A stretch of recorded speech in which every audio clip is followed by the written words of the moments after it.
what you want? And are you getting Welcome once what again you to No need? Means No Thing, No Means Nothing, the No Means No podcast, I guess No Means No centered podcast, where three idiots are trying to unadvisedly find the best No Means No song of all time, which is impossible. I'm one of your hosts, Jordan. These clowns are. I'm Matthew. There's one. This is Michelle, and I've never Yep. said the word Pantheon until right now. 3 heads, one brain. Three heads, one brain, the Cerberus of idiocy. I love it. All right. Well, listen, you made it back, everybody. I'm super grateful to the Terrible Machine this week. It's given us a bit of a lighter break. lift. Fuck.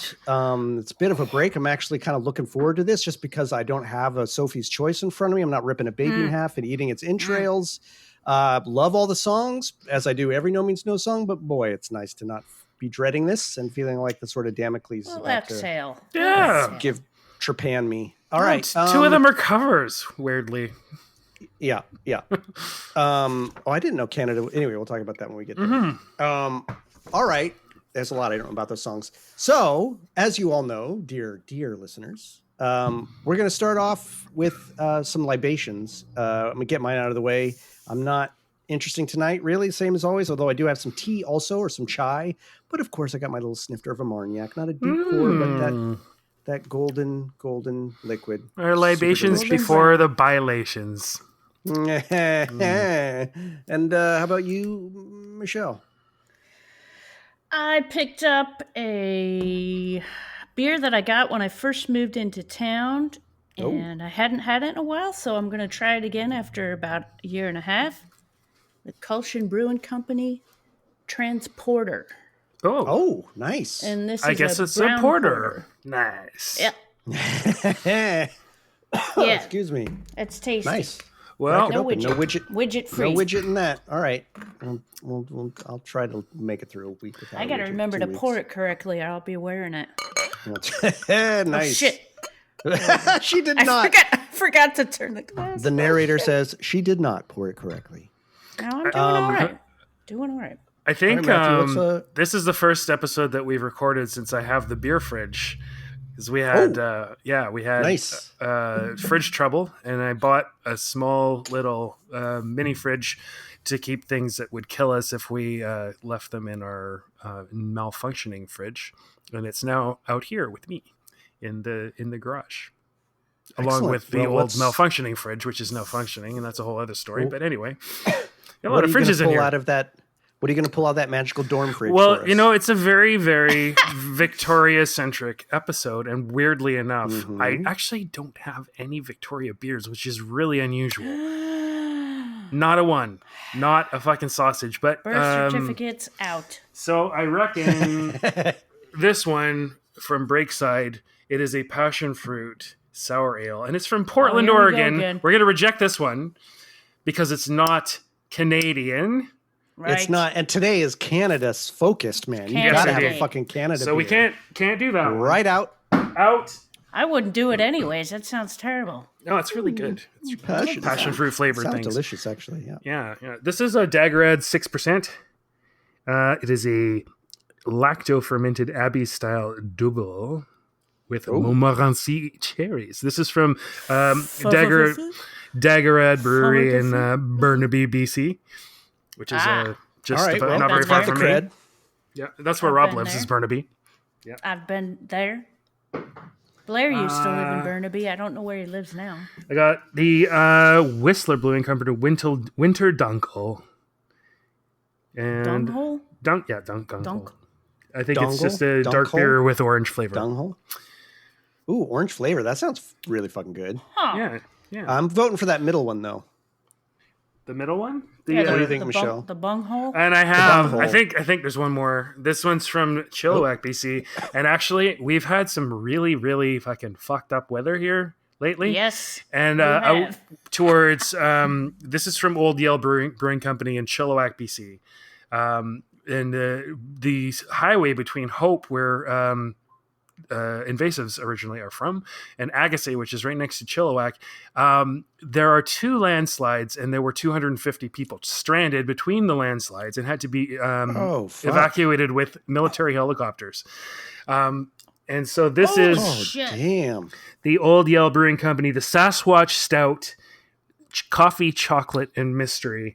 And I have a feeling the First Nation out there is helping people out, and I hope that the Sasquatch is also helping people out in the woods outside of Agassiz. Yeah. Wow. So this is one I hope you guys will let me go for. Yeah, I'm gonna go for this. Oh, Do it. that's my vote right there. 100%. All right. I love. I'm a big Bigfoot guy, so that's and hopefully by the time that people are listening to this, then all that horrible shit will be wrapped up. But right now, no shit. Vancouver is cut off by road from the rest of Canada. All of the highways leading into other parts of the country are shut off by landslides and floods and everything like that. Like if I wanted to drive somewhere else, I'd have to go through the States. Oh man. Right now. Shit. Yeah. Well, good luck everyone up there. And yeah, again, hopefully by the time this actually goes live, all of that has been more or less resolved. I hope your basements are dry and your families are safe. Yeah, exactly. Yeah. Exactly. Yeah, it was a rough one. There was a lot of flooding here today. They closed I-5 in both directions last night because of the landslides coming down and cars stranded, and closed schools yesterday. It was nasty. Shoot. Nasty. Yep. Yeah, fuck. If it's not one goddamn thing, it's another. When it rains, it pours. Well, that's what you know what they say. Oh, sorry. Out of my kitchen ceiling and onto my refrigerator. Yeah. So our first pair up here is weird. So weird. But listen, and without giving it, it's not like I'm going to give anything away, but the 2 pairings, and I love it when the thing does this, are so strangely mirrored. It's so fucking weird how the 2 pairings have so much in common with each other. And I don't know how this happens, but anyway, our first pairing is the double V's. We've got Victory. Many people right now have just stood up and cheered and yelled and pumped their fist.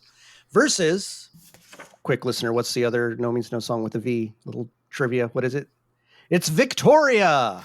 And this is a random script I wrote. Yep, it's a random script. We did not choose this. And to give the details, Victory, small parts isolated and destroyed. It was the opener on side 2. This is off 1998. Of course, many of us know it from the day everything became isolated and destroyed. Most of us, or many of us at least, didn't get to hear it on vinyl, or didn't. We heard it on the CD, but it was on that. It was on that EP, or I guess full release. And then, of course, famously also on Live and Cuddly, 1991. And then the Victoria is off of ostensibly One Down, Two to Go, 1994. But we'll talk a little bit more about that one and its other origins when we get to that song. For sure. Yes. So we're going to start with Victory, and I get to, I guess, toe into this one first. So, I mean, Jesus Christ, this is. Let's hear a little bit of it first, shall we not? Oh, yeah. I'm never going to remember that. Thank you for keeping me That's honest. what Matthew's for. You'd think being as the erstwhile fucking host here. All right. Hey, everybody. Let's hear a little Victory.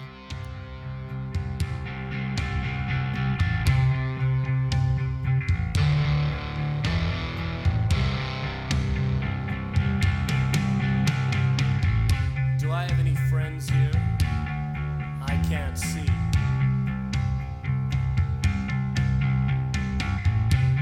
Are any of my friends here? I can't see. What about you? Could you be a friend to me? What about you? Could you mean something to me? I've got a question to ask you, and then you can ask it of me. It's a simple request, and then you can make it of me. Can you forgive me? Can you forgive me? Can you forgive me?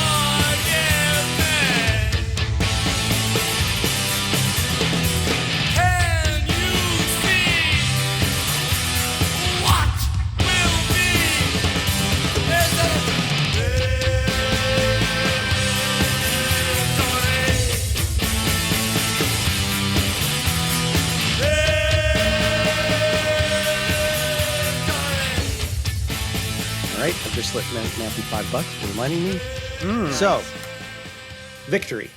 I know many of you listening out there right now are of the opinion this is the number one song. For many of you, we found it. Game over. We're done. I know a lot of people hold Victory as their number one song. Wow. It's a seminal classic.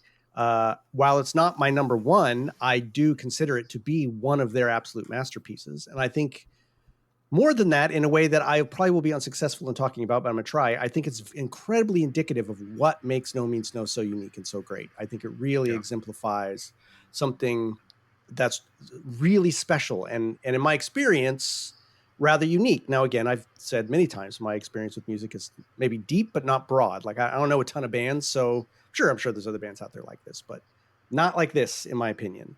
A towering classic. This song is absolutely incredible.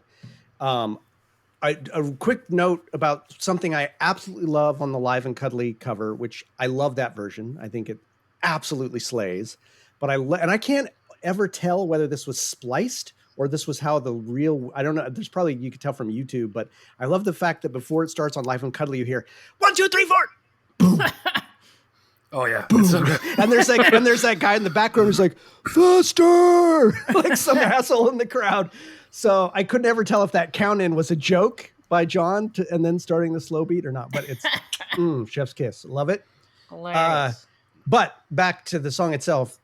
The beginning of that is so fucking great. Just that steady, slow drum beat. And then the way that the bass comes in, just doing quarter notes pretty much the entire way through. Rob is just quarter note or eighth notes, maybe. Yeah, it's eighth notes throughout the entire thing.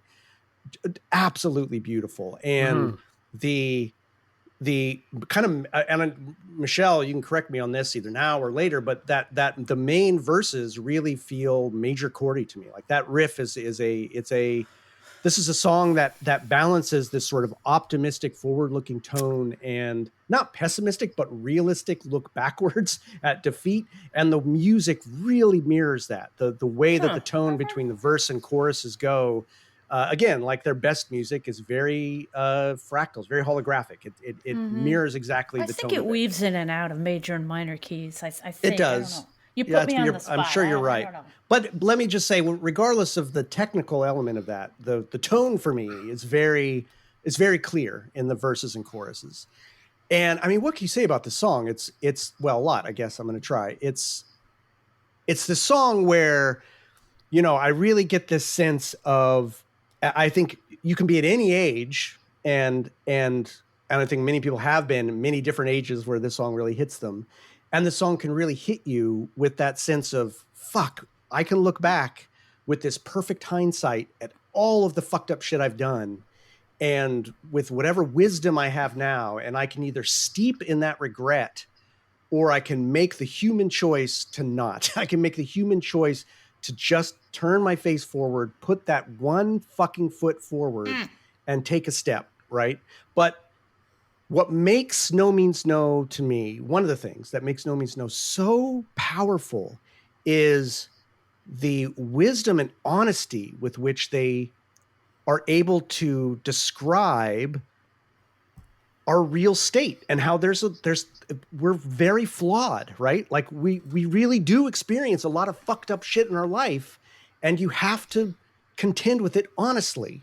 And so those moments where they do give you some optimism of looking forward feel earned and feel, I want to listen to them. I something in me like really believes it because they are so, they're just so incisive and honest in a way that's, they're very heartfelt in a way that's, it's not, like when there's so many bands out there that are unrelentlessly optimistic, and I can never get with that kind of music because it just feels so fake. It feels like I'm papering over everything because I don't want to look at it. And that's reductive of me, right? I'm sure there's plenty of exceptions to that, and other people don't feel that way. That's what that means. Well, maybe, but for me, it's really like, that's one of the, and this song really epitomizes that. It's really the sense of an unflinching look back on one's life. Really, it starts off with that, I was young, And I thought I was never going to die and I was never going to do anything wrong. And everything I did was just fucking right. But here I sit looking backwards. I burned all my goddamn bridges. I ruined every fucking relationship. All I see is fucking defeat when I look behind me. But so what am I going to do? Am I going to lay down and die? No, right? No, I'm going to choose victory. It's not guaranteed, right? What do you see? What do you do you see victory? He keeps asking that, like, am I going to get that? But you don't get to know, but you get to choose at least to try to pursue it, to at least have that. No Rocky theme, right? It's kind of, yeah, that's a really good way to put it. Yeah, it is. And I've always been really, really touched by the whole song, but especially that verse where it really quiets down towards the middle, and you really hear Rob just really asking, do I have any friends here? I can't see. And it's just this sense of, and I think to me, there's part of this that maybe I'll try to draw on when we get to the other big epic later in the episode. This sense of our deepest need as human beings is this need to be seen as a human being by other people, by just this need at the base level, like, can you really witness me? Can you really take me in? I exist more when I'm in relationship to you. I don't know if my friends are here, right? I mean, on a slightly more not surface, but maybe different level. Many times in my life, I've had those moments of reflection of going, fuck, like, your friendships change over the years, right? Like you still have a few of the friends that you maybe had when you were younger, but I don't have all the same friends, and it gets harder to make friends as I get older. And there's that sense of, fuck, what is that secret sauce? Can I look at you and can you really be my friend? And what is friendship? And I think they get at the real heart of it I have a simple request, and then you can make it of me. Can you forgive me? That is a profoundly deep and meaningful fucking statement. And I think the heart of the song, you hear it musically, the way the music tightens up, gets very intense. His guitar work gets really edgy. Rob really leans in with the vocals, and he's really fucking asking that with every ounce of his soul. Can you forgive me? Because we all transgress, right? We all transgress. And what do we ask of our deepest friends? We want them to accept us and forgive us regardless of our transgressions. Yeah. Our deep friends are the people that can forgive us the fact that we're human beings. We don't do that for many people. We'll look at people and say, oh yeah, I like that guy, and he fucks up. We're like, oh, you're a fuck up. We don't really forgive them. We don't really take them all in. We take in their image. When you really see someone, you forgive them because you see them as a whole being. You see them as a real person, and you know that you're a real person, and together you forgive each other. And that moment where he's like, I have a simple request of you, and then you can ask it of me. It's like, that is the ultimate compact of true friendship. And he's just broken it fucking down in this beautiful piece of poetry that is that underlies this amazing piece of music that crescendos there.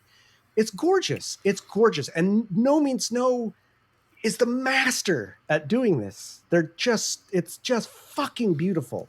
Yeah. And that ending, the ending of where everything quiets down and all the instruments quiet down, and Rob's laying out the true mystery, basically saying, like, listen, you can never know what's really happening inside of me. I can never know what's really happening inside of you. It's impossible. There's a vast gulf that will never be crossable, period. And guess what? At the end of all that, we're going to fucking lay in the ground and die. End of story. Could not get a bleaker message, but the way that he says it is not bleak. The way that he says it is just truthful and honest. And so when he immediately turns around and says, so I'm just going to tell you what I believe. For every defeat, there's a victory. It's like this rush of real optimism can enter me because you've accepted the truth of the situation, right? Like, it's fucking gorgeous. It's fucking gorgeous. The crowd goes mental too when he asks those questions. Exactly. Like, are any of my friends here? And everybody just erupts and screams. Because he's talking. When I've seen it live, because he looks right at people, right? He looks right in your eyes. I know. And one detail that I love about this that I've heard before, but I hadn't clocked it as much as I did this time.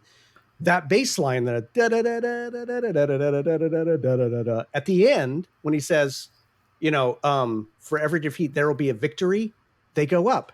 Da da da da da da da da da da da da. Like they change the arc. Yeah. So there's this uplifting arc in the riff in those last two bits, which just it's songwriting genius. It elevates the whole song, and all the musicianship in this is fucking great because it's only as much as needs to be there. They're not trying to be pyrotechnic about it. It's straightforward in its own way. It serves the meaning of the song, the intent behind the song. Again, this is not my number one No Means No song, but it is absolutely one of their unassailable masterpieces. So for anybody out there this is their number one song, absolutely understand. Absolutely totally get it. Yep. Absolutely get it because it's unassailable as a masterpiece. There's not a single thing I could ever say negative about the song, and I love it. I think it's one of the high points of that album, and it's definitely one of the high points of their career, and it definitely encapsulates some of what makes them really special and unique as an artist. All right. How they connect with others when they play.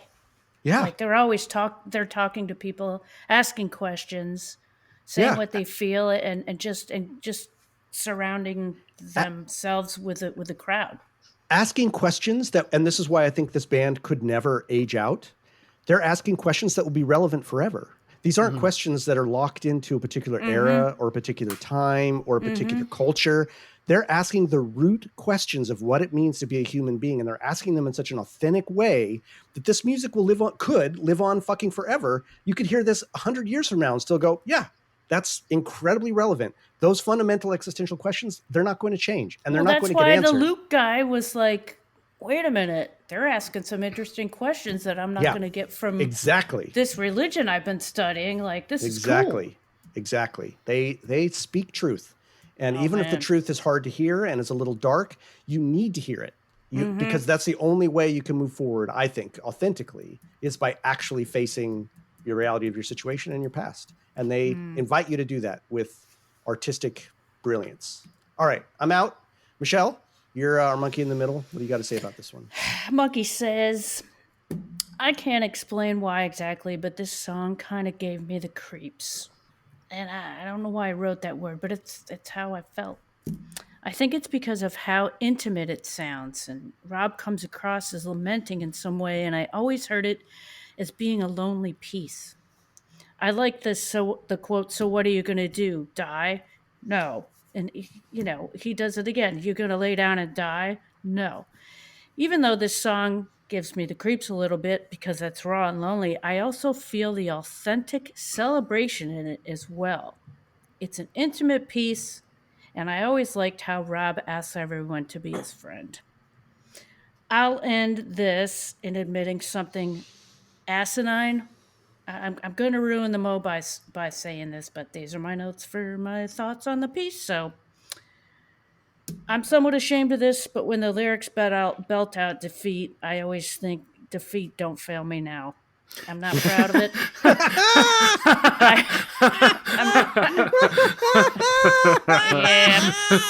It's so stupid. I'm not proud. I'm not proud. I'm just being honest. Oh, I love that. Now that's with me forever now. Forever now. Oh. After what Jordan just said, and I'm like, defeat. Oh, you see what my name is in the Zencaster. I did. Yeah. That's why I liked it. It's like, maybe I'm not the only one. Defeats. Hey, man, this band is the first one to take the piss out of themselves, so I don't ever feel bad about that. Defeats. Yeah. All right, Matthew, what do you got for us? Yeah, this song has definitely spent time as my number one. I think it was my number one for a very long time. Whoa.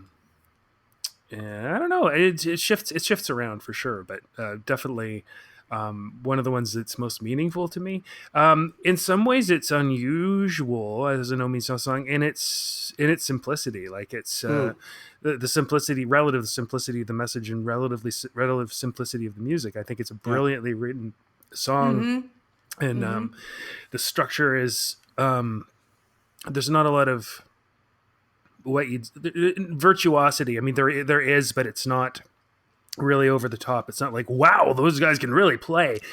This is a song about the stellar quality of their with the songwriting and the structure and everything like that. I think more than the actual playing itself. It's a song about resiliency, I think. And like you were saying, Jordan, I think you can come in at different parts of your life. It meant something to me as a teen. It meant something to me, through my 20s and 30s, and now, especially with the kind of week I've had. I've had a shitty week, everybody. It's as you get older, you know things that you value change. You do make mistakes. You fail people. You fail yourself. But are these defeats? Like, did you fail or did you learn?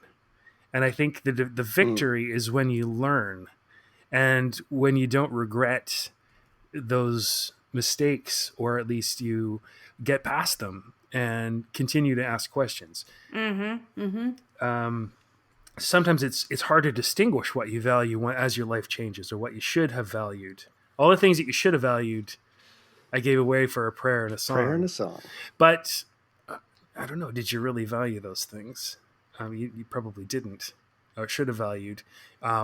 Maybe you did. Maybe you just thought about them differently when you were younger. And how do you know what to value as your life changes? You don't. Again, you have to remain curious. You have to remain, keep your eyes open, and you have to keep learning. So I always think that I never have the kind of wherewithal to actually go do it. But if the feel and sort of how I understand Aikido to work, that's the martial art I would do. You use the momentum of someone else against them.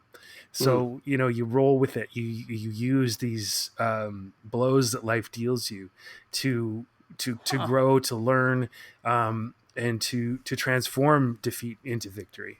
The can you forgive me? I totally agree with what you were saying. It's that eternal question. I guess the golden rule, the quality of a real friendship and a real relationship. You have to be friends with your family as well if you're going to have a good relationship with them. I think friendship's more important than family to me, because you have to befriend your family, right, in order to have a healthy relationship with them, I think. But yeah, not just can you forgive me for the things I've done, will you continue to forgive me?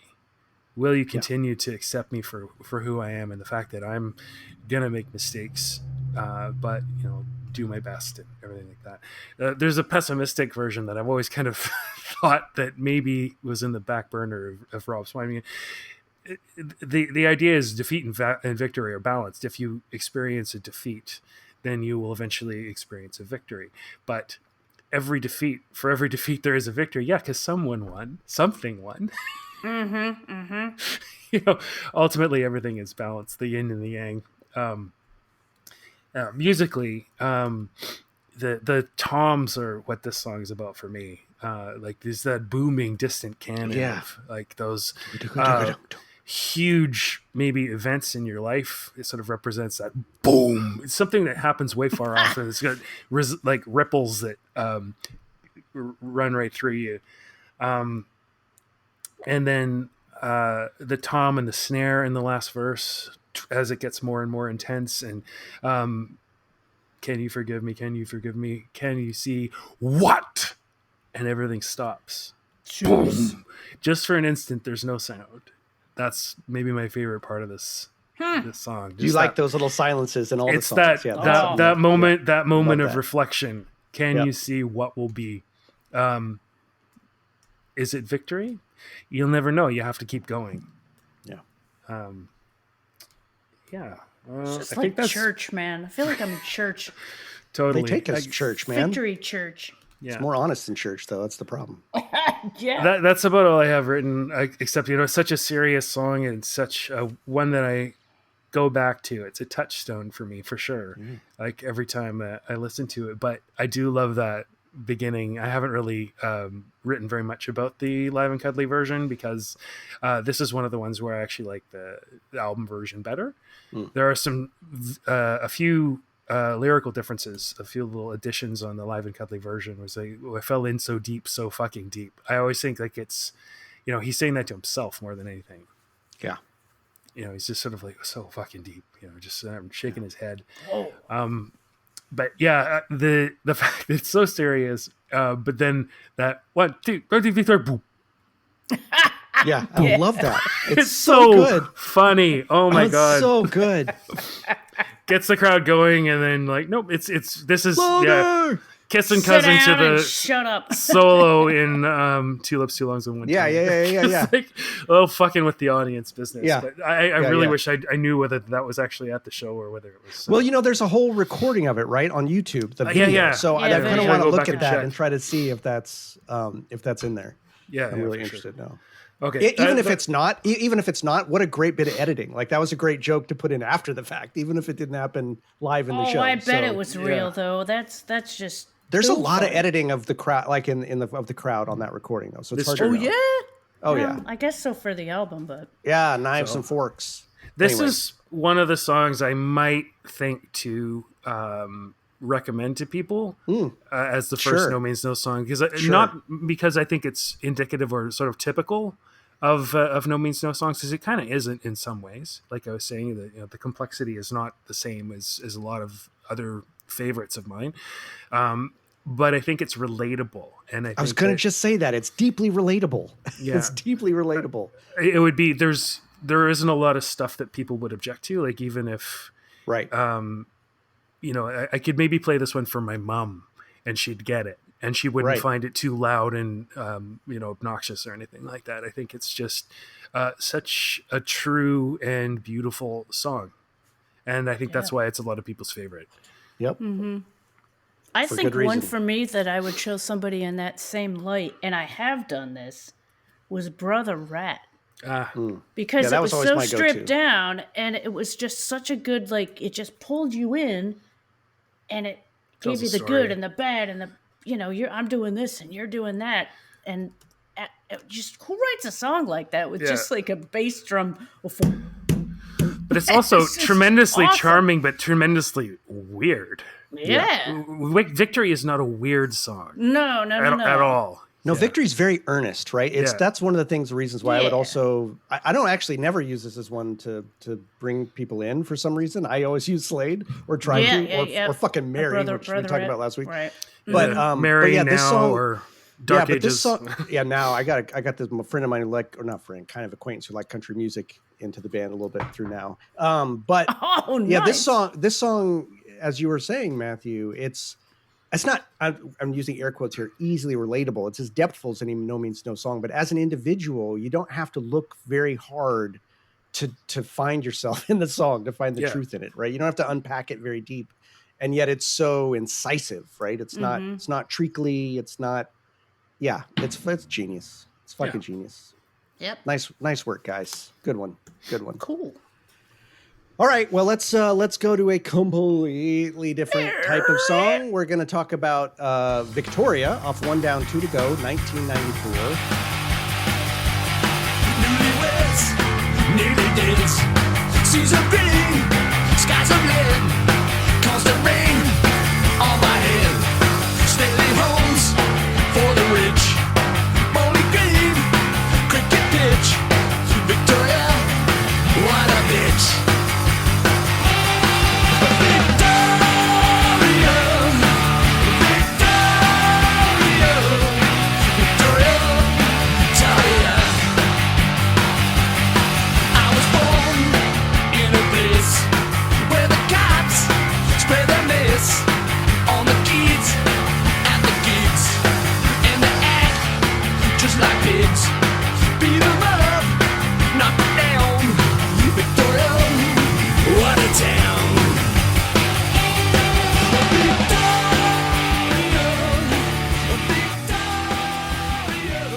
Everybody, here's my really super embarrassing admission for the day. I was yesterday days old when I learned this was a Kinks cover, or a cover of the Kinks. No great. idea.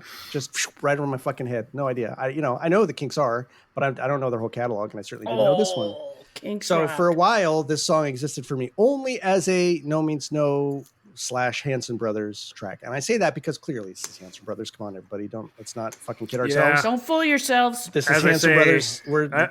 Totally. I don't know what happened to my CD. As I've said, it might have got crushed into a cube. I have no CD to check. I think it actually does say this is the Hanson Brothers on that. It might. I think It it, might, it, oh, do you want me But to we move put it in. We put it in the mix, and Yep. it's in there, and Yep. probably so that it could come up against Victory, and we can make a nice little joke out of it. That's the entire reason that it's on there. Just talking backward through the past. So I'm so glad it came up against Victory because it's just me too. So Me too. weird. It's hilarious, and I think it's especially good when we consider what our next pairing will be, which we'll talk about in a little bit. So listen, guys, I don't have a ton to say about this song, not because it's not great. It's a banger. These guys, when they play these songs, they're So tight, much fun. fast. So much fun. It's flawless. They out Ramones the Ramones any day, in my opinion. This shit is just tight and fucking cool as shit. It was fun for me today to re-listen to it and get to compare it to the Kinks, right? That was a whole new discovery for me. Like, I listened to both of them side by side. I'm like, oh, they did a fucking great job in twisting this around for Victoria. A real headbanger. John, fucking awesome delivery. Everything is super tight, super great. But what else am I going to say about this song? I don't live in Victoria. I'm going to leave that for Matthew. I'm sure he's, I it's not like the lyrics are hard to understand or that I can't identify like what they're talking about, but I don't live there. So, I'm sure it all reflects truth about the town, but I don't live there. It's a very site specific tune. So it's great. It's a great tune. What else am I going to say? I don't have a lot else to say about it. It's a tune, and it's great. It's a tune. It's great. I like it. Yeah. It's got a beat. I can snap my fingers. And you can bug out to it. I can bug out to it. What was that? What was that? What is that from? It's got a great That was a beat. Beastie You can Boys. bug out to it. Yeah, that's got right. a great beat, and you can bug out to Bug it. out to it. All right, Strangey. Wee! What a great cover of the almighty Kinks. I fucking love the Kinks. This is another fine example of John's fabulous singing. He sounds great, and so does the band. I would consider this more of a Hanson Brothers song more than a No Means No one. It even says that on the CD. I wrote that it says it on the CD, so I It's must canon.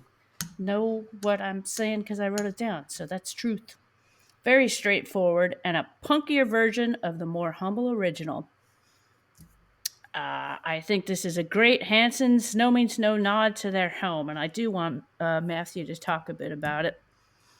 I'm not sure if the words have been farted around with any of the lyrics. The difference between Big what time. the Kinks said. They're very different. I don't know. To make They did a more great of job. an ode Yeah. to their. Oh, okay. Yeah. In any case, the Kinks is about the Queen.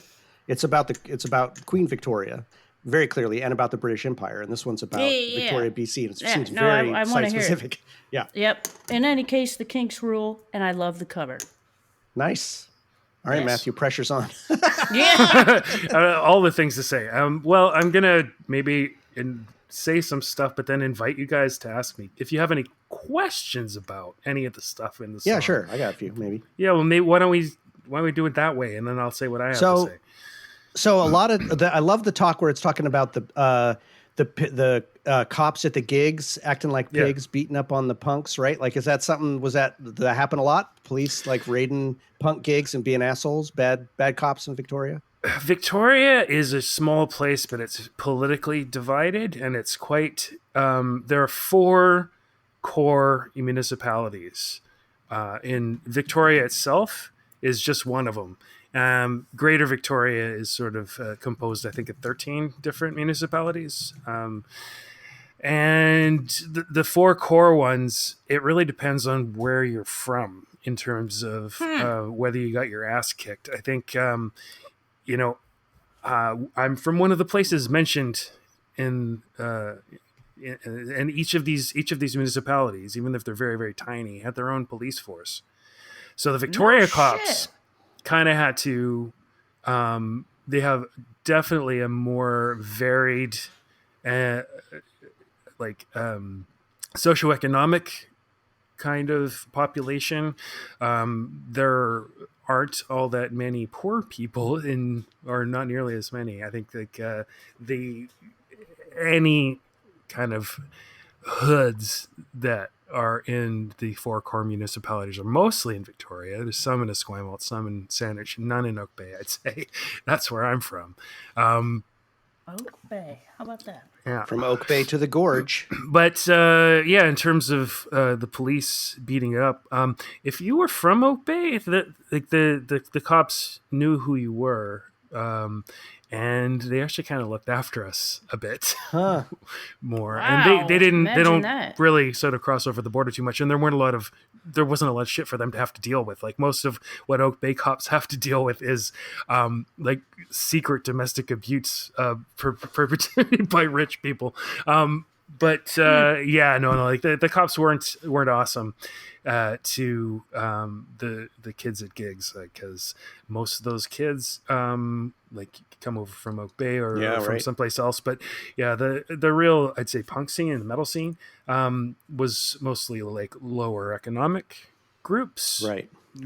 That's not by any means like true across the board, but Sure. I'd say the cops would go kick the shit out of people at the shows in Victoria, because there probably weren't very many in the other municipalities. Gotcha. So I think you and Jason talked about that too, didn't Yeah. you? Yeah, probably. yeah. Jason brought that up a little bit. Yep. Yeah, he's from Oak Bay Jason too, Lamb. or yeah, we're close to. So Yeah. the only other thing in there that's not immediately kind of like the rest of it, like there's no mystery in any of the lyrics. They're all really straightforward. But Yeah. all the geeks at the Forge. What's that? Yeah. Okay. The Forge was a club. There weren't very many clubs. They certainly wouldn't be. It wouldn't be a place that any place obscure. I can't even remember if, maybe a Platinum Blonde or something like that may play. I don't know. It's real sort of. Blonde. That was the name of a club.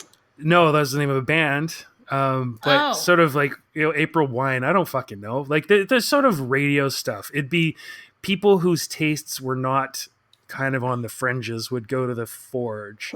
And I seem to remember also, the Forge had stopped being the Forge not that long after I was able to drink. And it was a couple of, but it's in the bottom. It's like a very clubby club. It's in the bottom of the Strathcona Hotel, which has a bunch of other pubs and establishments, including a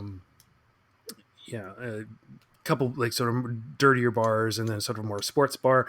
But it was a place where you would there'd be people interested in kicking your ass if you were kind of off the beaten track. Victoria's a big military town. People don't really think of that too much. I think there were a lot of what we would call pongos there, more military types. So I don't know. The Geeks at the Forge, probably. And again, people will probably correct me because I was probably too young to really be, it wasn't the 80s when I was, able to get into the Forge.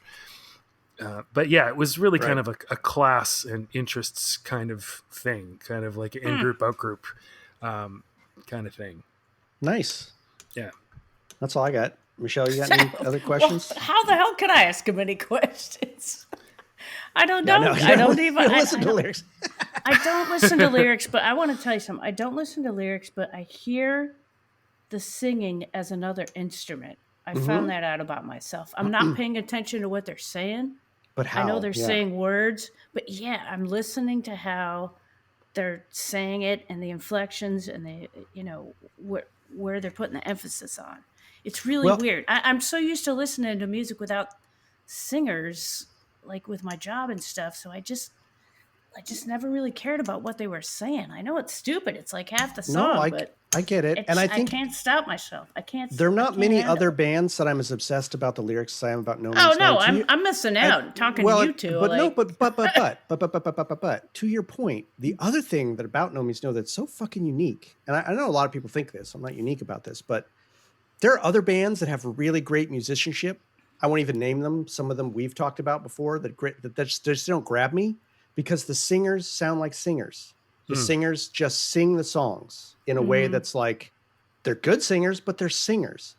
No Means No treat their vocals like another instrument in a way that is so holistic with the song. And to me, unique of any other band I've heard.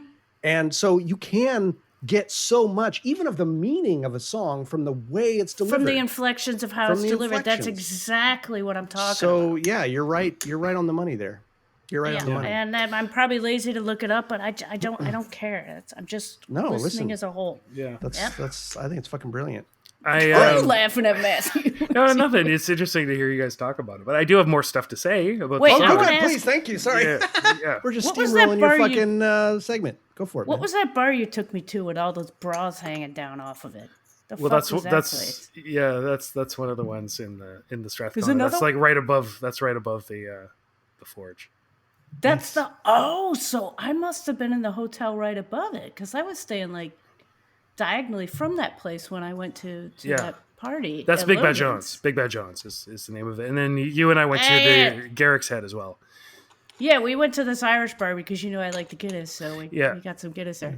And then when we went to Alright. that party where Andy was playing, that was at Logan's. Yep. And we went to your friend's apartment. We went to somebody's apartment. God damn it! Stop I it, forget. son of a bitch. Oh, hey, let's go. Okay, And then I went with so my like- mother and All we right, got let's- high let's- tea let- at the Empress Hotel. Let's let Matthew Ah. actually finish off Oh, his man, segment. that was We've amazing. steamrolled him. All right, I'm sorry. Okay, so Nearly Weds, Nearly Deads. That's like the first line. That's like the sort of the tagline for Victoria. Like it's I don't know if newlyweds, but people go there on honeymoons, but very few people can afford to live there anymore, and young couples and stuff like that. Nearly Dead, yeah, because right. it's like a huge retirement place. There's lots of old people. And the Bowling Green cricket pitch refers to the fact that it is more British than the British. And it is the same Victoria that they're referring to because Victoria was named for Queen Victoria, of course. And it doesn't trade on it as much as it used to. Certainly not when I was a kid. I think tourism is a little less important than, it's certainly super important to Victoria, but because it's very pretty. But it's not as squeaky clean as... it's got some very serious social problems, and I don't think they're able to hide them as much from the tourists as they used to be. So it's a pretty gritty place, and always has been. But there's definitely a lot of he says yuppies flock to this place. There's a lot of I wouldn't say there's any really bad neighborhoods, except some certain areas where there's a lot of sort of property crime and addiction and homelessness and stuff like that. But those are social problems. That's not a bad neighborhood per se. But there's a lot of polarization of wealth in Victoria, and where I grew up in Oak Bay, I think I must have talked about this with Jason, but I was raised by a single mother who was a clerk at a pharmacy. My dad was a teacher. They were divorced. That was not unusual. We were probably on the poorer side for less rich. I wouldn't say we were rich by any means, but the people, my friends' parents were, some doctors and lawyers, but university professors or government workers or anything like that. And the people like that cannot afford to live in Oak Bay anymore.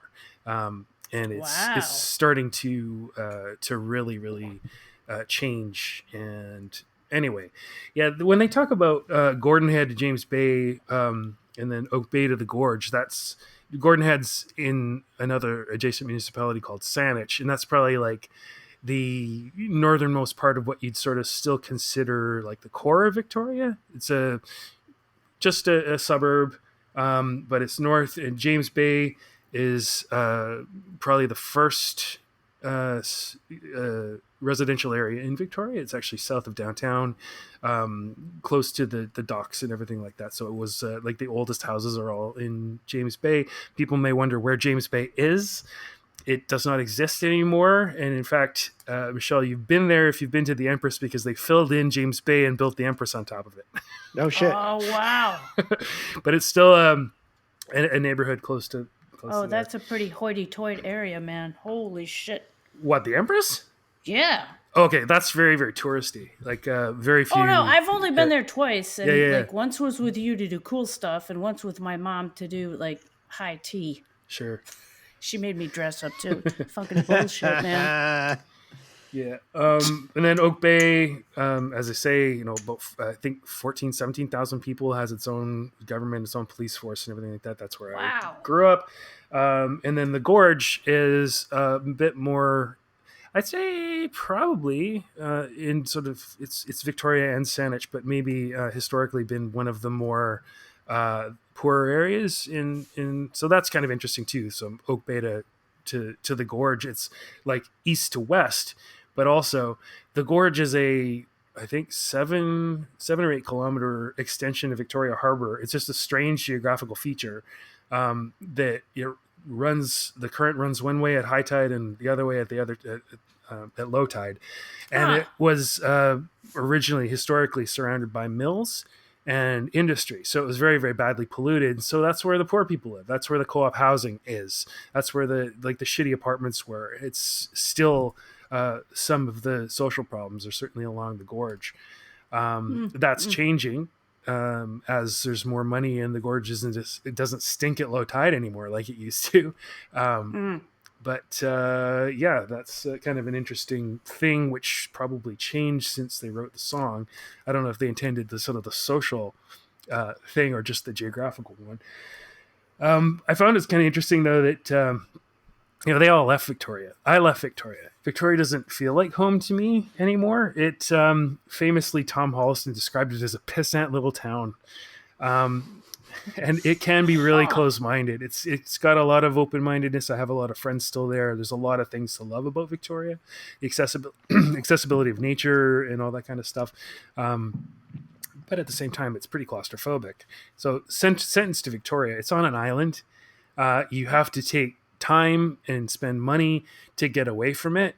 Right now, with all the rain that I mentioned when I was talking about the beer I'm drinking, they often close the Malahat, which is the highway out of town, if you're going up the island. And so you actually are limited to, you can't get in or out of Victoria at certain times, like when there's storms and stuff like that.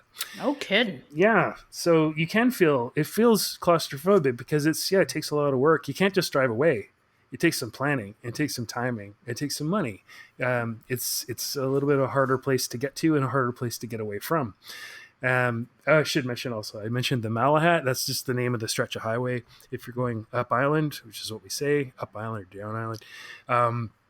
And there was a band called Pat Bay and the Malahats, and the other highway going up to the ferries is called the Patricia Bay Highway, the Pat Bay Highway. So you got the Malahat going one direction up island, and then Pat Bay, which is how you to get to the ferry to Vancouver. Pat Bay and the Malahats was a band that Tom Holliston used to captain, I believe. Oh, that's funny. That's cool. That's about to get name checked in our listener submissions, so that's fucking great. You gotta start doing tours, man. This is fun. I know. Everyone should have gotten on Google Maps while we were doing that. I mean, musically fun, super fun. Of course, the snarly bass tone is amazing. And when they get Gordon Head to James Bay, cowbell. There's cowbell. The cowbell. Maybe it's the only No Means No song with cowbell. No, it can't be. There's got to be another. It's the one that deserves it the most, I'm sure. Yeah. Nice. Anyway, last thing I have to say about it. Yeah, maybe not. I don't know who might have been doing it. That's hilarious. Probably. I mean, if it was a Handsome Brother song, it would have been a different drummer. So maybe John was doing it. Yeah.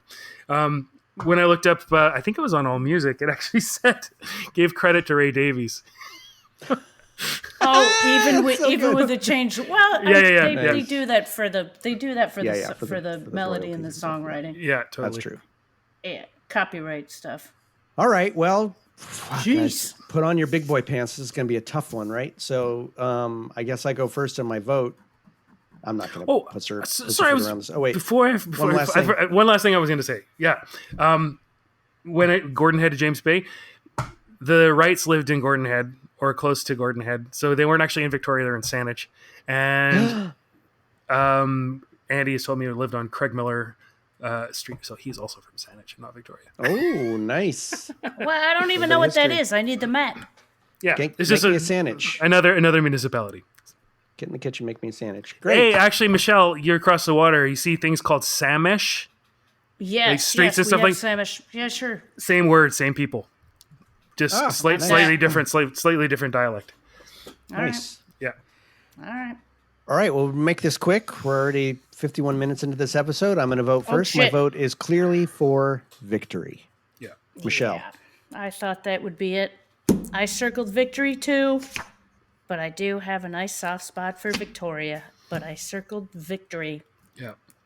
Well, in defeat, victory. So I failed at Victoria, and I moved away, and I feel like it's a victory for me. So yeah, victory, total victory for victory. Perfect. Yeah.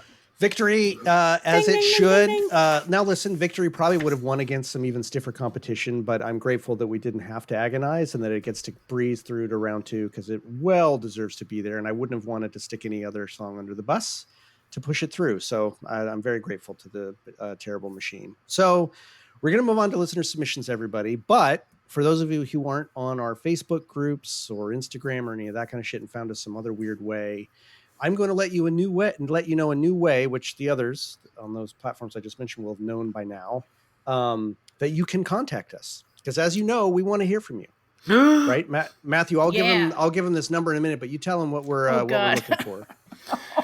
Yeah, well, we're looking for anybody. You can phone us and you can leave a message. Oh, amazing! God.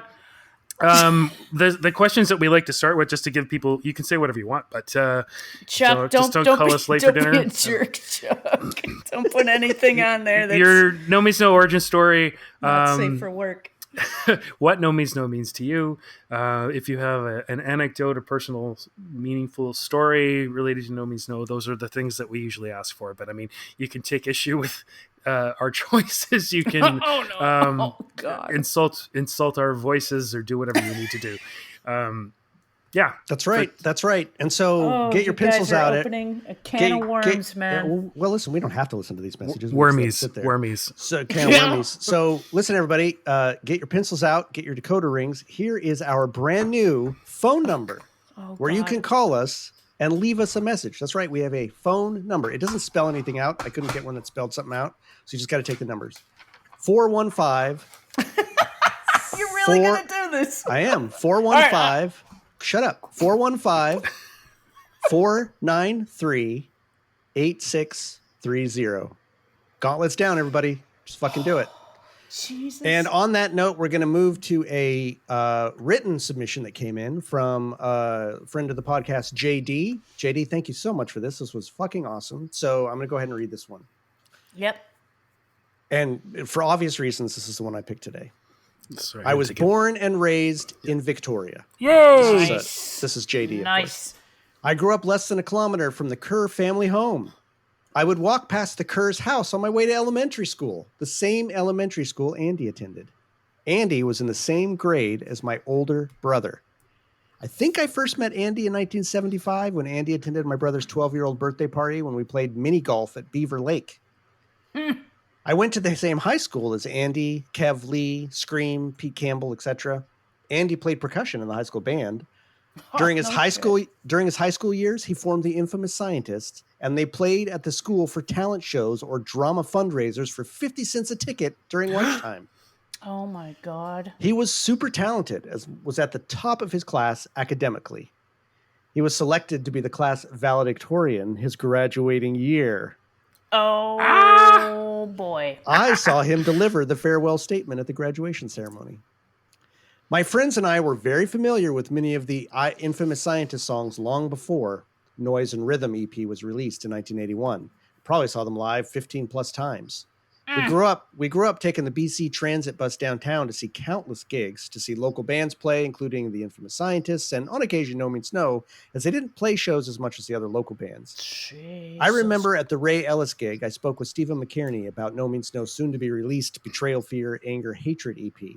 He was describing the mind-blowing intro to Approaching Zero, which started with these simple descending piano staccato chords that made you believe they were on the quarter notes, but then the drums, bass, and bass, Jesus Christ. Oh my bass God. and vocals kick in, and your brain flips out to realize those notes are actually being played syncopated on the and of each beat. I look forward to buying the EP to hear this myself. I saw No Means No live multiple times before Mama came out. Local fans always loved watching them play Red Devil and Rich Guns, among others. I remember being one of the first to buy it, and it probably stayed on my turntable for months, getting played endlessly. Jump ahead a few years. I met Tom Holliston in the late 1980s as we both worked at CFUV UVic's campus radio station. I also knew him as Pat Bay from Pat Bay and the Malahats. There you go. Hey! The show business giants did not yet exist. I really enjoy hearing the post-19 No catalog that I'm less familiar with. Wow. Well, shit, JD, that was fucking awesome. My Thank you for God. that.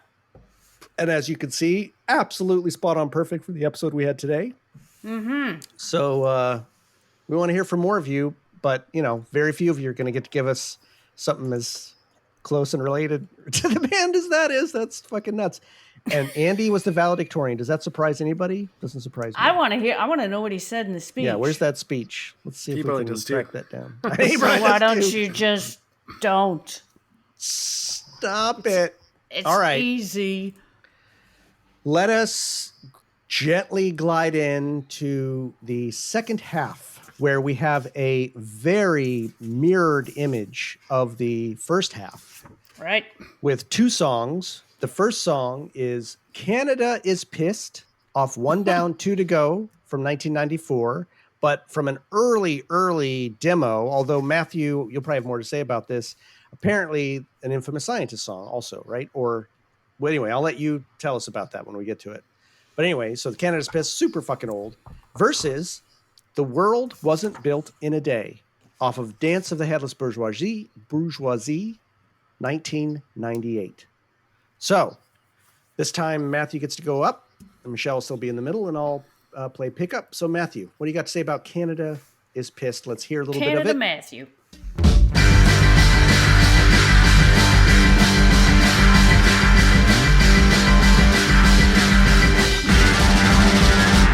I'm settled in and all live hand to mouth. Pull the guns and beat the boys down south. Felt so proud, we got our own country. We got it on sale from a bloody company. Canada is pissed. We'll fade and won't be missed. Our country got so far when the people are so rich. Well, we bribed the West and the North was in the bag. Can't see why we all don't love our flag. Married immigrants and a native. All right, hit us with some Canada Dry. I want to know how why ginger ale. Like, I how did love got ginger associated? ale. I know, but how did it Canada. get I don't give a associated? shit. I fucking love ginger ale. And it's not dry, it's liquid. Give me a fucking break. Anyway, go ahead. Oh, but it is. It is kind of dry, you're right. So yeah, this song is a fantastic, fun song. I think it was an Infamous Scientist song first. Did you almost say Scientology? You I almost think said it's Scientology. Infamous Scientology. So Ooh, that's a on cover band. Let's do it. Oh, nice. only and they're called the eye size. So right, let me get my head on straight here. So I can't remember again because my CD got crushed into a cube whether it is actually credited to Infamous Scientist or whether it's called No Means No. It sounds to me like it's John singing on the version that is on the CD. It almost sounds like Andy a little bit, but it's But more on John, the there's a compilation CD. All your oh shit, why can't I All remember your ears this? can hear. All your ears All can your hear. Thank you. ears It's all can hear. Victoria shit. So another Infamous Scientist song called CKDA, which is the kind of rock radio station in Victoria. I don't know that it still exists. It probably doesn't. It was an AM station. I don't know. Does AM even exist anymore? But all different kinds of. I think it was released in 2007, and Canada's Pissed is definitely credited to Infamous Scientist. There is another No Means No song on that compilation. Fantastic compilation if you want to get your hands onto it. Yep, and it came with a booklet too. Yeah, Neo's Red Tide, also like, awesome stuff. So this song it's a pop song. It's so much fun. It's like it reminds me of XTC a little bit. nice pull. Yes. You know, kind of like Love that band. little giddy feeling. And yeah, it's sort of a little bit about their disappointment and kind of true enough stuff about Canada and settled in and all lived hand to mouth, pulled our guns and beat the boys down south. So I guess that refers to the War of 1812, where kind of Canada distinguished itself. Still British, but not really. We're not going to be part of the States. Felt so proud we got our own country. We got it on sale from a bloody company, which is true because I love that. Canada was started out as the Hudson's Bay Company, which is now a department store called the Bay. So appropriate. Yeah. Matthew, you're killing it, man. You're fucking just killing it this episode with your knowledge. Nah, what- His hometown, I don't know. hometown advantage. Shit. It's just Yeah. certainly a classist kind of Yep. attitude towards Canada, where our country got so poor when the people got so rich, because it's a resource-based company. It says at the end, we got lots and sell it oh so cheaply, then buy it back and pay it through the teeth. It's my problem with so many issues with Canada. We used to have our own industry. We just kind of all sell it to the States all the time, but we used to have domestic science, domestic, all kinds of stuff, and we still do. We used to have the National Research Council, some degree of pride and distinction, rather than just an annex to the United States. Or got lots and sell it oh so cheaply. Yeah, we cut down our trees, we sell them to other countries, and then buy back the finished products. There are all sorts of economic issues, and that's kind of what it's about. Why are we not patriotic? Can't see why we all don't love our flag. We bribed the West, and the North was in the bag. It's just like, it didn't kind of just sort of happened more than sort of was built. I mean, it was built, but it was stolen, and it was kind of an unfair fight. There's immigrants in the native pleaded the Anglos and the Francos were all one big minority. Anybody who isn't one of our main, and even though I think the Quebecers would probably say that they are discriminated against, they're kind of not really. It is kind of an amazing thing in Canada how we got English speakers and French speakers. That's like Anglos and Francos, but they're not really that much worse off than anybody else. They just like to complain. Sorry if there's any Quebecers out there. I love Quebec. You are a distinct society.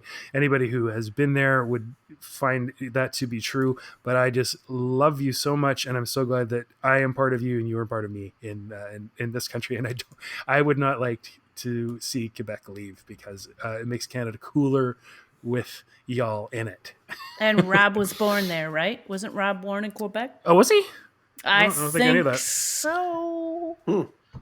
Yeah. Anyway, I think so. That's probably all I got to say about Canada's pissed. We're pissed. We're tanked. We're smashed. Yeah, we do what? Yeah. I'm as I sip my beer. You're pissed. Yeah, it is. It is a cultural thing among us. That yeah. All right, Michelle. This Canadian is hockey. pissed.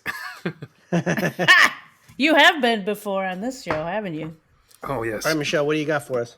All right, yes, man, I like this one. It's hilarious. It must be a blast to play it. Everybody sounds like they're having fun. It's a fantastic garage type song, and I love the piano in it. On the CD, it's listed as, quote, Canadians, Why They Drink Too Much. A very clever way to list the title of the song. I think Andy's singing it, and I'm wondering the origins of this as one that maybe it could have been an Infamous Scientist song. So I did make note that I thought maybe I've heard it as an Infamous Scientist song. I think the guitar sounds great and raunchy as heck, and I love it. A super fun song that kicks. So fast and so much fun. So fast. I hope this is one of the Infamous Scientist songs they played at those drama club fundraisers at the high school. That would be fucking awesome, right? Ooh, and they said a naughty word. Oh. And this is one of those songs like written in your youth where you can tell someone's super smart like Andy, like, yeah, you can take apart your country's history with some well-written phrases that are kind of like, that shit you're taught, it's all bullshit. I can tell you the true history of our country in, 3 choruses and a couple verses. This is what's really fucking going on. And that's what I love about it. It's so just like youthfully straightforward, like, you know what? Fuck you, country. I could suck my dick. Like I don't care. And there's plenty of songs I've heard about the US like this, but it's great to hear one about Canada, which from the US's perspective, right? I always look at Canada and it's so, this is going to be really Oh, patronizing, God. but it's so bucolic in a way, in the sense of like, Canadians are just nice people, right? Whatever. But it's nice Yeah. to hear them like taking the piss out of their own shit, right? Like, yeah, that's good. I'm glad to know that people were pissed about their own fucking history as well. Yeah, this song's fun as hell. I imagine a bunch of people, this song sounds in the recording itself like it was fun as hell to make, that they were having Yeah. fun in the moment, and that's captured in this recording. The piano, like you said, Michelle, is really great. Mhm. It's Yeah, it's cool. chaotic. It's poppy. It's really, really, really, really, really fun. And I'm really glad that it got put on the one down, two to go. I think it really offset some of the other crazier, darker tunes on there really well. It really shows not that this is necessarily a true No Means No song, but sort of in its orbit. So I don't have a lot to say, but I think Matthew really, hometown advantage. You got Yeah. you're close. It's closer to your breast, No, but I I love love it. It's fun. It's a hell of a fun song. Yeah, everybody look up that compilation. All yours can hear. Yeah, God. So much like Pink Steel, The Clicks. Who else? Jerk Ward. Yeah. Nice. Jerk Ward. That's a good band name. Yeah, Nice. Dioxin. These are just more famous with the Dish Rags. So wait, which that are- came out when? 2007, you said? But it's stuff from like the late 70s to early 80s. Yeah, well, I was going to say, because I mean, this at least on a compilation basis, the one down, two to go. That's it's a decade earlier when this came out. So I wonder if this was ever released on any Infamous Scientist EP or anything like that. Yeah, I don't know. Huh. Who else? Oh, House of Commons. Oh, Purple City.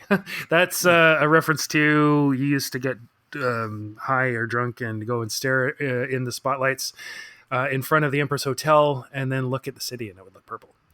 No shit. Christ. Jesus Christ. Whoa. That's fantastic. Dayglows are on Wow. here. The Mass Appeal, which is the other Nice. side of the Wormies, I believe. Nice. Yeah. All right, look it Oh up. no, Wormies wasn't Mass Appeal, was it? I forget. On the other side, I think it might have been. No. I don't Well, know about we'll that. look that up later. All right, But we're gonna Mass Appeal is John and Rob Wright, though, with Ray Carter on bass, I think. What? Yeah. So For real? Yeah. I thought the other side of Wormies was not them, not their music. Am I wrong? No. Anyway, I don't wanna- Wormies, SS Social Service. I'll tell you Yeah, what. yes, that's There what it it is. is. SS Social That's a Service. social service. I'll tell you what. Yep. We're gonna find out the answers to all of that But Mass when the Appeal's book- the band, when- and it's Rob and John Wright. when the book comes out. Yeah. Okay. But Right now, we're going to dive into a 9-minute, Uh-oh. 37-second song called "The World Wasn't Built in a Day," but it might have been built in the time it took to play this song. So let's hear a little bit of it. I drove to my space on that waterfront, picked up my guitar and started to play. Alone I sang for the people that I knew, for my friends and family, and for them I prayed that no storm would come and sweep them up, that no winds would bear them away. I sang, your voice from my throat cries, your heart beats in my chest, from my head stay your eyes, for you I live and die, this loneliness is a lie, this loneliness is a lie. But you know what they say, the world wasn't built in a day. And oh, what they say, the world wasn't built in a day. No way. All right, Matthew, you're up. Sort of jazzy and bluesy and Sprechgesang. Hey, yeah. Yep.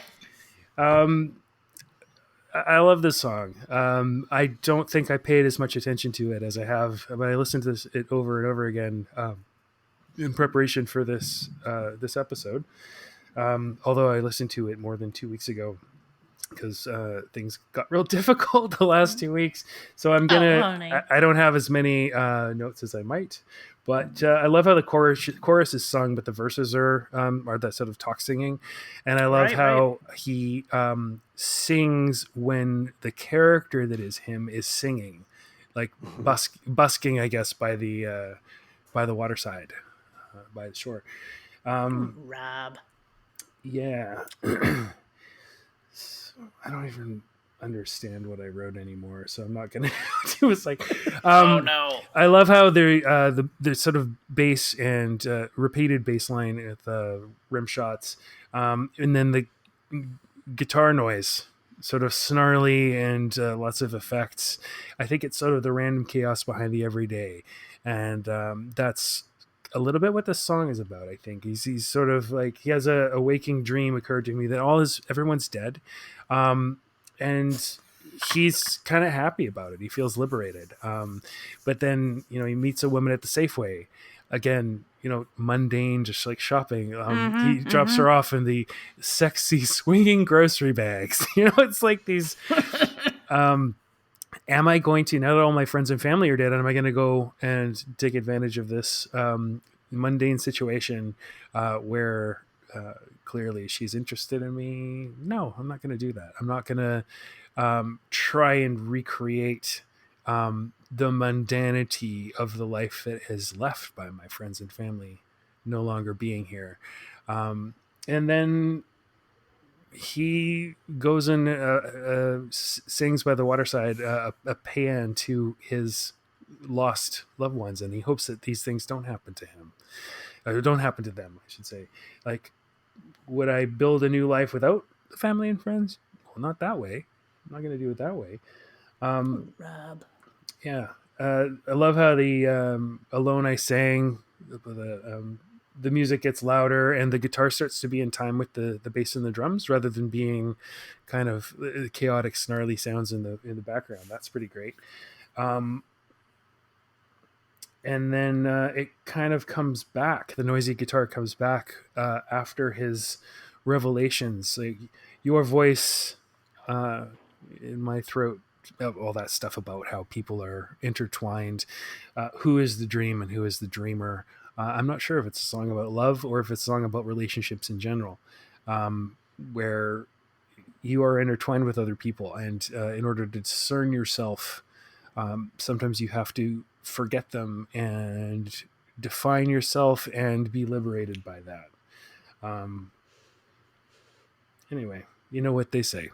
And then just pulls out with static until the end. Pretty great. Right. Nice. Yeah, don't have much more to say than that, except that it's a song that I have found more affecting as I got more into it, as I'm, in my late 40s. Right. Yeah. All right. Michelle, what do you got for us? I wrote some googly eyes that represents my face with the beginning of this song. It sounds like a wind of razors coming up to you and slicing your ears off. The song is very much like the cover of Bitches Brew. You get that vibe? A little bit. You know what I mean? With the cut of the bass line and this guy walking down a dark street, dimly lit. I don't know. I wonder if they're using that same Roland effects box that was used in Self Pity. Ooh, I had that note. It sounds like the return of self-pity. Yeah. Yep. And I want to know personally where that thing is. I want to know where that box is. Yeah. And I think maybe Scott Henderson has it. That's just my feelings. I really dig the menacing message this song has and the delivery of it. I wonder if Rob is a content guy, since he seems to have many of these songs where he gets to profess his thoughts, feelings, and stories. Not to be a twerp, but these doozies would be good videos. You guys think so? Absolutely. Or is it with the right artist? Like I would love to see. I would love to see. Artist, I would love to see an animator get a hold of some of these things, like a really top line animator create some shit. I don't think like black and white video or anything like that. I'd love to see an animator do it. No, I've totally always thought that. Same with like The Tower and some other shit. Like get a really fucking good animator behind this music. And oh my god, it would be great. Oh, for sure. Yeah. Yeah. Yeah. Sort totally. of a scribbly kind of hand drawn kind Yeah, of yeah, style. Yeah. Anybody out there Yeah. who's a listener, if you're that guy, Bring do it. it. That guy or girl, fucking Bring do it. it, please. Bring it. I won't pay you, but someone will. You'll have our undying love. I have the skills to do Anyway. it, but I don't think I have the time. It's the time. Yeah, exactly. Right. Oh, wait, Animation is a time you need sucker. to do this for the rest of your life, Matthew. It's how you give back. Anyways, this is another song where you can't help but pay attention. The music grabs you as much as the message does. A solitary, soulful piece that is as heady as it is heartfelt. Nice. Thank you. All right. Well, I hope you guys will forgive me. I think I got a lot to say about this song. Uh-oh. This is one of my favorite songs of No Means No. It has been since I first heard it. I think this, I love Rob in this mode. His incisively honest, much like Victory in a certain way, like there's a real resonance in this to me. This is a song to me of just a a deeply thinking man, honestly looking at his own experience of being a deeply thinking man. And I think that I could be 100% wrong, but this feels like a very, very autobiographical song. Not in the sense of like, this is his life, but just a moment of his experience and how he experiences the world. And this is a brilliant fucking song in 5 acts. And it's amazing. First of all, though, I'd like to say, nobody says the world wasn't built in a day. Nobody does. They say Rome wasn't built in a day. But you know what they say? Nobody says that. I mean, I looked around everywhere. I've heard people say Rome wasn't built in a day. I looked around on the internet. Right. The only place you say the world wasn't built in a day, it's all No Means No references. Yeah. Nobody else fucking says it. So, but I actually think that's really interesting. I think it's interesting that he took a phrase, Rome wasn't built in a day, but changes it to say the world wasn't built in a day, and makes it broader and larger and more like universal, but still says, you know what they say, right? That's so fucking interesting. And that's a mantra for patience, right? It's a mantra for saying, I just have to fucking be patient, one step at a time, much like Victory in a certain sense. Like again, there's a lot of resonance in this to me. Yep. The musically, this song starts off with I was actually talking to Parker about this today, because this is one of his favorite songs too. And Parker's really into surrealism, but to him the deep kid. Yeah, he's very deep.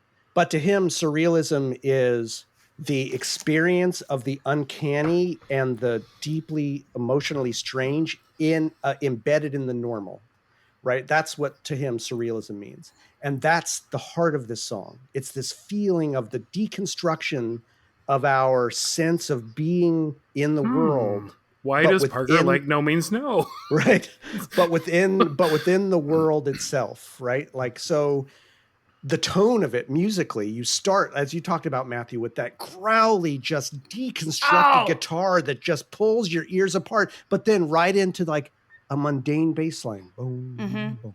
So you got right away, you have a juxtaposition of this dark and like, I don't say insanity, but this grinding feeling at the edges that then just comes into kind of a menacing, but even and almost, it's like a lullaby in its own way, even though it's got a menacing tone. It's a mantra. He sets up this mantra underneath what he's going to talk about.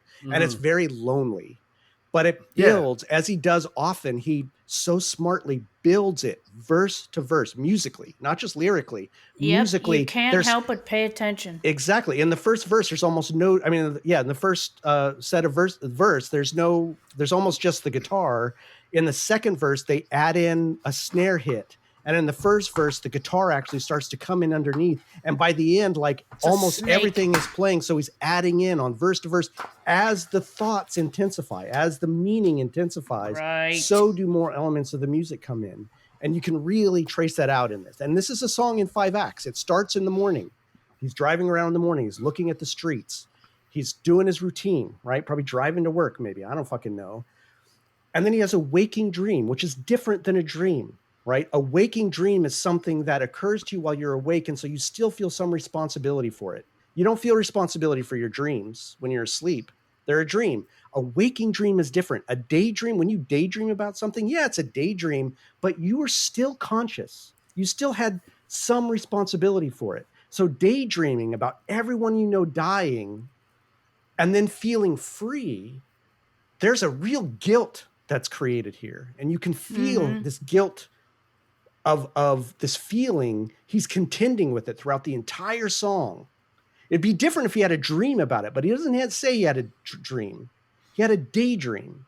And that sets the tone, because this means that's something that he consciously feels on some level. Oh no, is he a classic And serial he killer? starts asking, no, it's deeper than that, right? No, like, I'm and just I'm going to fucking talk with about you. that. But this is like, that's how a lot of people would look at it. So I think that's a valid question, right? But the fact is, Rob's looking at something deeply human, which I'm going to try to get at.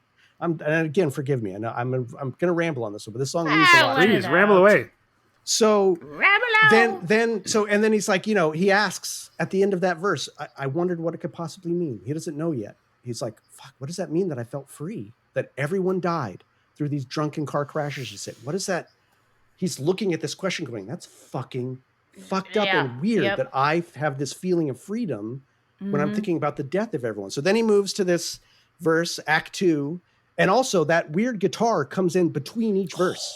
Yeah. It's not just the once or twice, like between each verse, there's that incursion of that Fucking guitar. Satan. And so then the second verse is this picking up a woman, which the words picking up, it already sets it up as a sexual encounter. I picked up a local woman in the Safeway, right? There's already a sexual tone to it. And this woman, that's clearly what she has in mind. She's ready for it too. That's everything about her is oozing sex, is oozing flirtation. But what does he want to do? He wants to talk about the fact that he looked at his father and couldn't cry upon his death. He wants to connect in a real way. He's like, I don't fucking care about the sex. What I'd like to do right now is try to communicate something really fucking real. And what does she do? She tries to grab his dick. And he's like, nope, this is not it.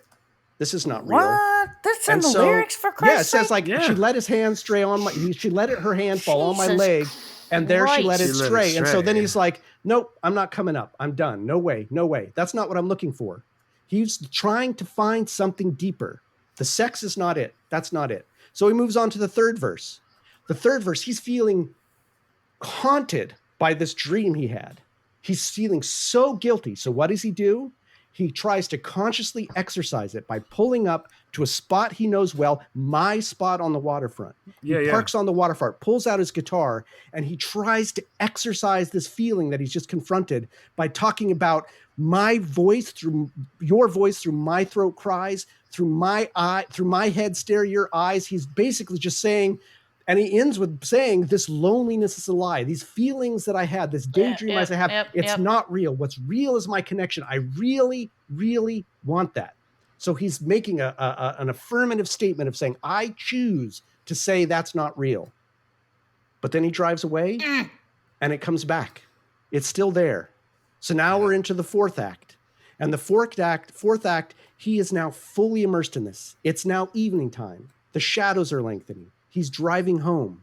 He gets to the porch. He's sitting on the porch. And the way he delivers this, both in that last verse with where he picks up his guitar and this, are some of the most emotionally affecting delivery that I know of Rob. It's so honest and so gorgeous. And it just floors me every fucking time I hear it.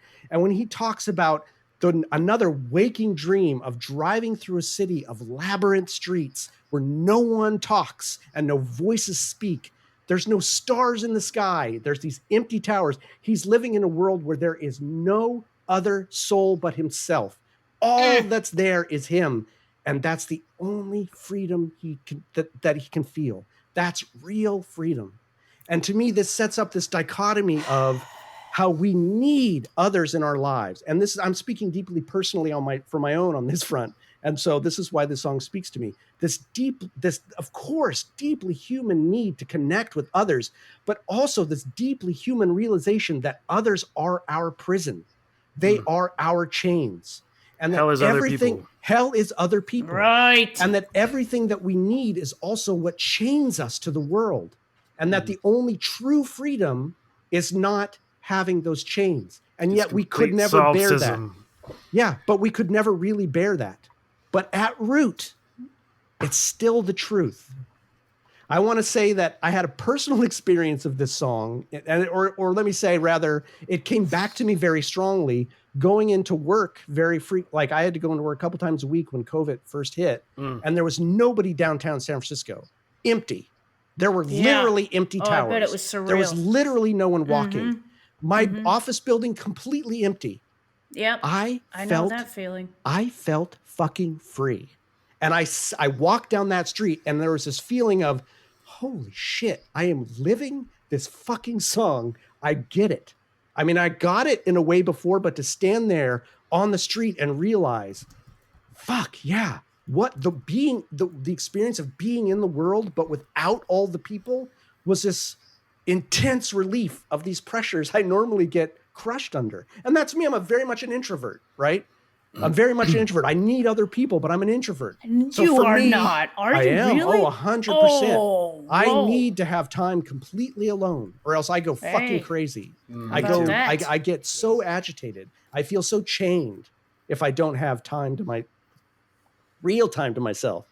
And so I Yeah. Right, really right. feel that in what Rob is saying.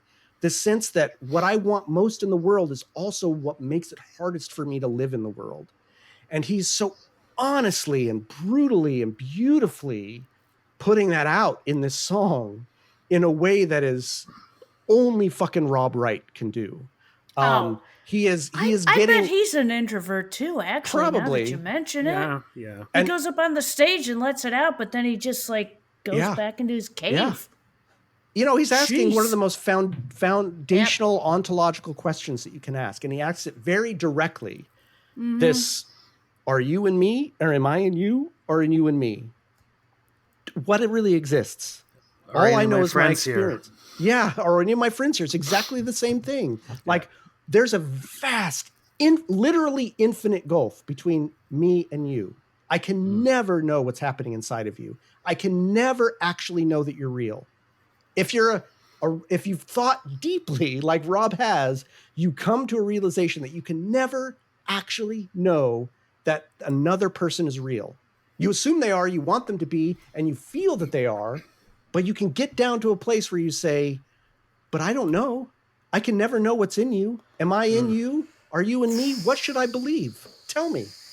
And he lays it out so fucking beautifully and so nakedly, and it's so painful, but honest, that I just can't help but be floored by his ability to craft it into this piece of art. Yeah. And then that last verse, which everything falls away and it's just Rob. And it almost sounds like he's getting like the mic, that they raise the audio level. So he's just right in your fucking ear. And it's maybe just so. Rob right in your ear, looking at his lover, lying asleep before him.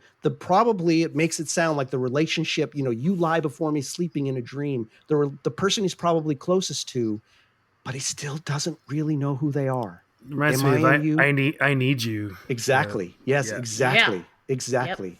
The end of that song to me is the affirmative case for how we still mean so much to each other. And this is more getting to the root of how painful that question is and how painful the realization is that I just don't know. I don't know who you are. And I want you and I need you, but I don't know. I can never, ever really know who you are. What should I believe? But then to end it with, but you know what they say, right? Like, I got to have patience. I'm not going to figure all this out at once. You know what they say. And I love the fact that he says it twice at the end. You know what they say, as if a question, and then with a statement. You know what they say. Right. It's so fucking good. This song is a absolute work of genius. Yeah. Full stop. Rob, I just He's cannot on the thank, couch. He's I on the cannot couch. thank him enough for writing songs of such incisive, poetic honesty about, at least for myself, what my experience of the human condition is. And this song to me is a crowning example of a long form. And that's why I don't feel like this is like Bitches Brew, because Bitches Brew to me is about somebody other. This is not. But This you is a know why I song said about- it was Oh, like I do, Bitches yeah. Brew. Musically, Yes. I think it was kind of the same. Yeah, for sure. That's But where this- I was. That's what page I was For on. sure. Right. I don't know, The man. message, This though. song is just fucking amazing. Yeah. It is fucking amazing. And after So- that quiet bit, it starts back up again. Just those 4 notes. Yeah. Dun, dun. Yeah. And then a long Dun, 20 dun. seconds out of just slow fade out and fuzz. 20 seconds. It's It's amazing. like you walked off. You just walked down Yeah. the street. We tout a lot of other sort of connected bands to No Means No, and I don't. This song reminds me a lot. I haven't talked about the Pack AD very much. They don't sound like No Means No, but I think like thematically, and they've toured with No Means No. I think they're friends with No Means No. But I have to recommend to listeners, if you don't know the Pack AD, look them up, and especially for this song, look up their video called "Give Up." Oh, I'm going to look it up. I don't think I've ever heard that. Oh my god, it's just absolutely fucking haunting. Nice. I would actually maybe Becky Black and Maya Miller, they're a 2-piece. I don't know if you guys know them at all, but boy oh boy, they're a fantastic fucking band. And I'm wondering, I might try and see if Maya would respond at least to maybe being on the podcast. I don't think she Nice. would. Maybe they would. Oh yeah. Hope springs eternal. You know what All they right. say. You know what they If you say. build it, they will come. All right, you guys. So, Whoa. Matthew, you get to cast the vote on this one first. I love Canada's Pissed, and I love the fact of what it is, and the fact that it's like this bridge between the infamous scientists and No Means No. But no, the world wasn't built in a day is so fucking epic. It's so beautiful. It's so stark. No, I got to give it to The World Wasn't Built in a Day. All right, Michelle, and go with your guts and what you wrote. Look, no, I know. I'm gonna do it. I'm gonna put my vote in, but I'm happy for it. I am not on that level, but I loved you talking about it. I can't believe after all that I'm gonna give this vote. Oh Jesus. Okay, look, I'm just gonna say it. I voted for Canada's Pissed. All right, well that's But- good. It's good that we don't have full unanimity. Yeah, but I know what you're gonna vote for, and it's great. But I just, after all that, I don't know. I feel kind of There'll be someone out like there who agrees with you. surfactant. I'm just sitting on the surface, and I'm not diving down into it. Well- but yeah, I know what you're gonna say, so just say it now. Yeah, World wasn't Do built it. in a day by I don't Yeah. even know, like several light years, I guess. So Yeah. World wasn't built in a day goes through. Yes. As does Victory. The two, to me, not necessarily closely related, but certainly similarly related songs. I'm really glad they came up and we got to talk about both these songs. What a fucking band, you guys. Jesus Christ. Yeah. But no, all respect to Victoria and to Canada's Pissed. The Yeah, other interesting thing these about are those these are two- shoe-ins for me. I am so easily amused. It's so stupid. but there is no bad No Means No song except for Beat on the Brat, as we've discussed. Oh. So, but that's not really their song. So anyway, well, you've made it through another 4 songs. Now we've got, of course, another nice surprise for you. We've got another Andy's Corrections, which, Mr. Kerr, we're eternally grateful for all these, as are, I know, all of thank our you. listeners. My God. And this time, we got 2 songs he's going to talk about. Michelle, if you could pull that up, you can tell us what Andy All had right, to say. you want me to do my ditty? Yes, please. I was practicing it all day. I'm gonna fuck it up now because I've had a couple of beers, but It's even better. here's Andy's Corrections Corner.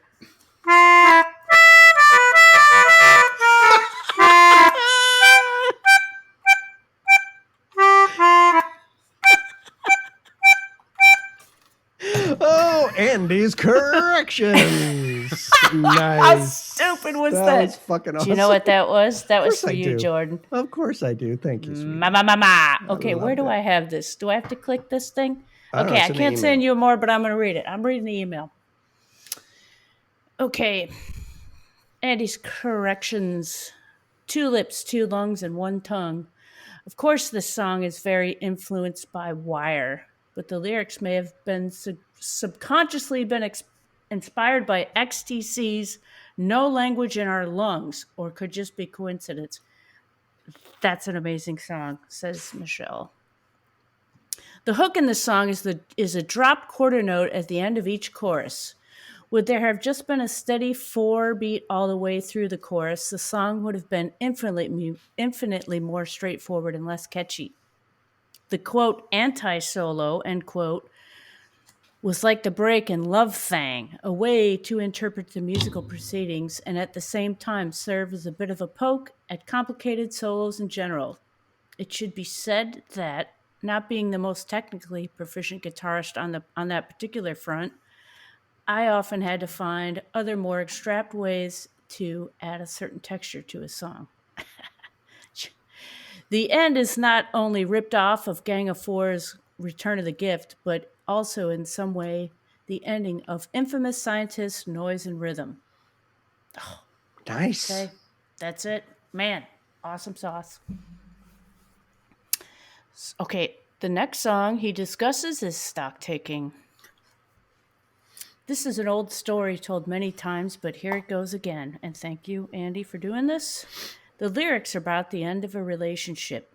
Weeks, months wondering if and when it's all going to end. Literally taking stock of your situation. I wanted to write something loud, yet danceable too.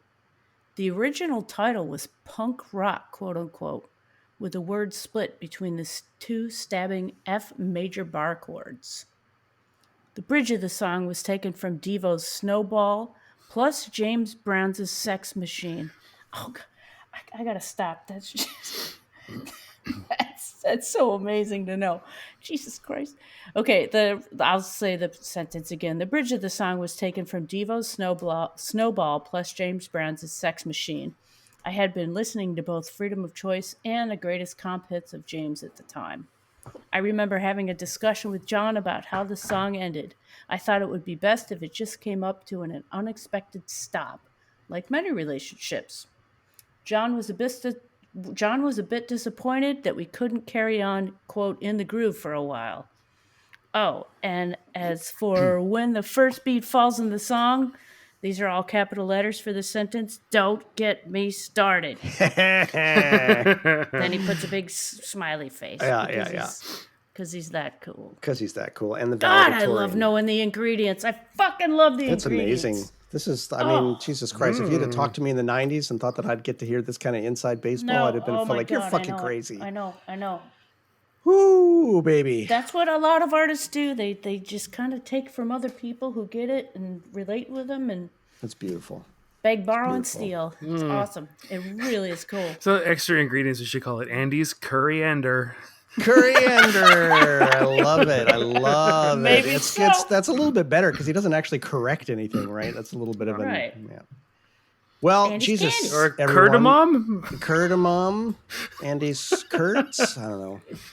Curds and whey. I can't. Oh, So, this is going to be another kind of, I didn't think it would be another kind of No. epic episode. We're already far into it. We really this super was a That's a good one. was a trip to the trip up north therapist's for office sure. again. Yep. Therapist and to the Great White therapist's North. office. So Yep. it's been fantastic. We're really, as always, exceptionally grateful to all of you who are giving Oh, us your time Matthew, and come attention. on. It's the crab. No, PTSD. Make it go away. Make it go away. All right, so I'm gonna try to actually give us a little outro for real now because podcasts do that, so I should. So, No Means No Thing, produced and edited by yours truly, Jordan Flato. Co-hosting and excellent podcast graphics are by Matthew Kowalik. Michelle Strangers is our third and everyone's favorite co-host and our official right. Foley artist. Thank you to No Means No for the use of stock taking as our intro and outro music. And as always, thank you to Andy for your corrections and support. Ladies and gentlemen, if you'll join me, I'm going to walk down that road till I die.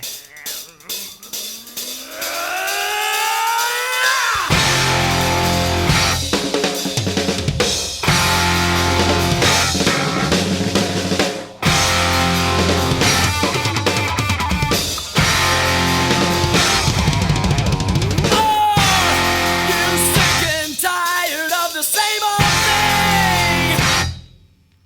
Or you happy enough? Tell me, when there's so much becomes so little, when does too little become too much, when does so much become so little, when does too little become too much? All right, you stuck around for the secret ending. So Wow, you this get to know. that sounded pretty like Final. Serious. Serious. Yeah, I'm just trying to give it a real, like an actual. Every podcast I know has Just something. You're show supposed to today say Well, was that. show me Brought your to nice you warm by- boots. Brought to warm you by boots. Kellogg's. Okay, Matthew, you didn't have to pee. I'm proud of you. Oh, I have to pee. Oh, Okay, well, this is a good one. Here comes our first matchup. You ready? Yep. Are you going to put it in the thing? It's in the chat. All right. No big reactions from us. I'm not falling out of my chair. That'll do. Okay, let's be another. Okay, well, another one. This is not going to be a episode where we're going to fight. I don't think. Huh? Okay. Oh. I mean, There it Hey, is. come on. an absolute classic There it is. up against. Yeah. All right. There it is. Yeah. This is another relatively Good stuff. easy. Good stuff. Good stuff. Good stuff. All right, listener. This one. I'm not I going don't to tear know, my you're hair out. Maybe. I'm not going to tear my hair out or rend my clothes or my garments or sacrifice children. Exactly. But good stuff. All right, everybody. We are really, really grateful that you stuck around for the secret ending. Now get the fuck out. I got to turn off the recording.